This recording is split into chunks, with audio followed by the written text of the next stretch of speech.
দীর্ঘদিন ধরে বন্ধ রয়েছে রংপুর মেডিকেল কলেজ হাসপাতালের ক্যাজুয়ালিটি বিভাগ। কোটি কোটি টাকার আধুনিক যন্ত্রপাতি ও আসবাবপত্র অকেজো হয়ে পড়ে রয়েছে। ফলে জরুরি স্বাস্থ্যসেবা থেকে বঞ্চিত উত্তরবঙ্গের হাজার হাজার রোগী। শফিউল করিম শফিকের তথ্যচিত্রে তাহসিন তারিনের রিপোর্ট।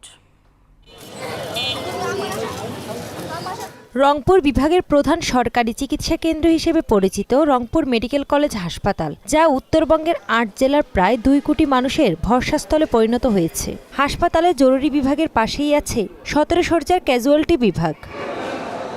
১,৬৩ লাখ টাকা ব্যয়ে নির্মিত বিভাগটি দীর্ঘদিন ধরেই বন্ধ রয়েছে। ফলে জরুরি স্বাস্থ্যসেবা থেকে বঞ্চিত এই অঞ্চলের মানুষ। তাদের চাওয়া ক্যাজুয়ালিটি বিভাগটি যেন দ্রুত খুলে দেওয়া হয়। ক্যাজুয়ালিটি বিভাগ এটা একবারে বন্ধ, এটা চালু থাকলে আমাদের অনেক সুবিধে। এই সুবিধা তো আমরা পাচ্ছি না সাধারণ পাবলিক।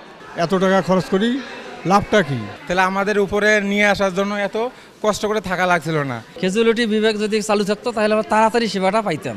এই বিভাগ চালু হলে জরুরি সেবা নিতে আসা রোগীদের উন্নত সেবা দেওয়া সম্ভব বলে জানান কর্তব্যরত নার্সরা। ক্যাজুয়ালিটি চালু হয়ে গেলে আমাদের এখানে একটা সুবিধা হবে, রোগীদেরকে প্রাথমিক একটা ট্রিটমেন্ট দিয়ে তাৎক্ষণিক আমরা তাকে বাড়ি যাওয়ার একটা ব্যবস্থা করে দিতে পারবো। এখানে যদি শুরু হয়, কাজ চালু হয়, তখন শতকরা 30% রোগী এখান থেকে চিকিৎসা নিয়ে চলে যেতে পারবে। কর্তৃপক্ষ জানায় ক্যাজুয়ালিটি বিভাগ চালু হলে রংপুর মেডিকেল কলেজ হাসপাতালের ওপর রোগীর চাপ কমবে। এছাড়া আইসিইউ, সিসিইউ এবং এইচডিইউ ইউনিটে রোগীর ভর্তির প্রয়োজন হবে না।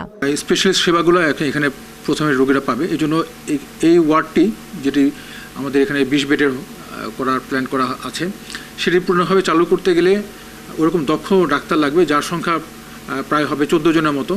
এছাড়া 20 জন রেগুলার মেডিকেল অফিসার প্রয়োজন হবে। এছাড়া 30 জন নার্স প্রয়োজন আছে এবং প্রায় 40 জনের মতো নন স্টাফ আমাদের প্রয়োজন। তা এটা আমাদের এই পরিমাণ জনবল না পেলেও যদি কাছাকাছি আমরা পাই, তাহলে হয়তো বা আমরা প্রাথমিকভাবে এটা চালু করে দিতে পারবো।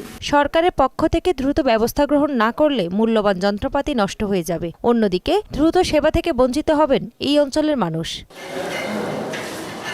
তাহসিন তারিন, মোহনা সংবাদ।